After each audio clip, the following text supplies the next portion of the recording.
Muammar Gaddafi. The year is 2011. During that period, we have seen Gaddafi saying the Organization of African Unity is not doing what it ought to do. Let us change it to something else. He convened several meetings in Sirte in Libya, and he funds the African Union. He's saying that we must own our hospitality industry. He builds hotels in different parts of Africa. He says that we... Good afternoon, everybody. Today, the government of Libya announced the death of Muammar Gaddafi. This marks the end of a long and painful chapter for the people of Libya, who now have the opportunity to determine their own destiny in a new and democratic Libya. For 4 decades, the Gaddafi regime ruled the Libyan people with an iron fist. Basic human rights were denied, innocent civilians were detained, beaten, and killed, and Libya's wealth was squandered. Does the U.S. really want Africa to rise? A historical and ongoing critique. The belief that the United States, and by extension the West, actively obstructs Africa's rise is not merely based on speculative anti-imperialist rhetoric. It is rooted in historical precedents where powerful African leaders who prioritized their nation's sovereignty and economic independence ended up dead, overthrown, or vilified. Names like Muammar Gaddafi, Patrice Lumumba, Thomas Sankara, and Kwame Nkrumah continue to echo in the minds of Pan-African thinkers and the youth across the continent. Gaddafi, in particular, stands out not only because of his dramatic death in 2011 following a NATO-led operation, but also because of his ambitious vision. An African Union with a single military, passport, and gold-backed currency to free the continent from Western financial dependency. His fate sends a chilling message to any African leader who dares to challenge the global status quo. These leaders shared one common trait. They believed in African ownership of African resources and destiny. Lumumba in the Congo was assassinated after trying to assert control over his nation's mineral wealth, with declassified CIA documents confirming American involvement.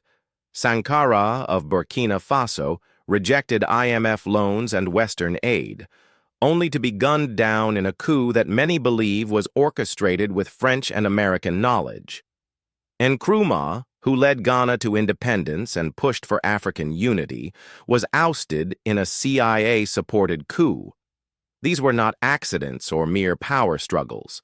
They were systemic eliminations of ideas that threatened Western hegemony over African economies. The parallels to Gaddafi's Libya are uncanny. Leaders who stood against foreign influence and fought for African autonomy were silenced. Even in the modern era, the grip of Western control remains visible through softer but equally suppressive tools, like immigration policies and travel restrictions. The U.S. visa process is an example of this structural gatekeeping. For many Africans, obtaining a visa to the U.S. is a humiliating and financially draining experience, costing around $185 non-refundable regardless of outcome. Despite having all the necessary documents, many applicants, especially the youth, are rejected without clear explanations. This system fosters the perception that the U.S. does not want Africans to engage freely with its opportunities unless under controlled, selective terms. This stands in stark contrast to the visa-free or relaxed entry often granted to Europeans. It's a modern form of segregation wrapped in bureaucracy that continues to exclude and frustrate. In this context, the assertion that the United States and its Western allies have systematically worked to suppress Africa's progress gains weight. It's not just about military interventions or coups anymore. It's also about who gets to participate in the global system and under what conditions. The legacy of assassinated and exiled African leaders is not merely historical. It's a warning. Whether through direct interference, economic strangleholds, or restrictive immigration policies, the message remains clear. The full liberation and unity of Africa is not in the best interests of those who profit from its division and dependency. Until Africa reclaims its narrative, the United States' trade policies with Africa often create economic imbalances that keep African countries poor while benefiting the U.S. For example, through the African Growth and Opportunity Act, AGOA, African nations like Kenya can send goods like clothes or coffee to the U.S. without taxes, but they mostly export raw materials, not finished products. This means Africa earns less money because raw goods are cheap, while the U.S. sells expensive manufactured goods like machinery back to Africa, flooding local markets and hurting farmers or small businesses.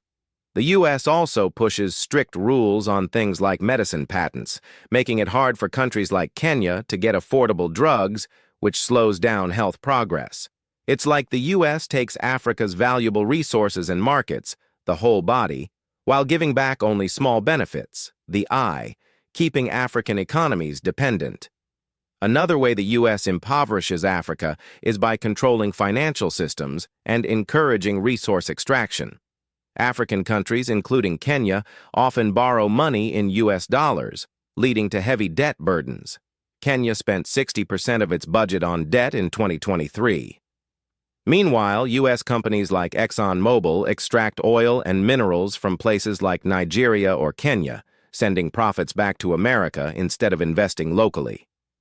Leaders like Muammar Gaddafi, who wanted to create an African currency to break this cycle, faced opposition and were removed, suggesting the U.S. prefers Africa to stay reliant on the dollar. This setup drains Africa's wealth, leaving little for development.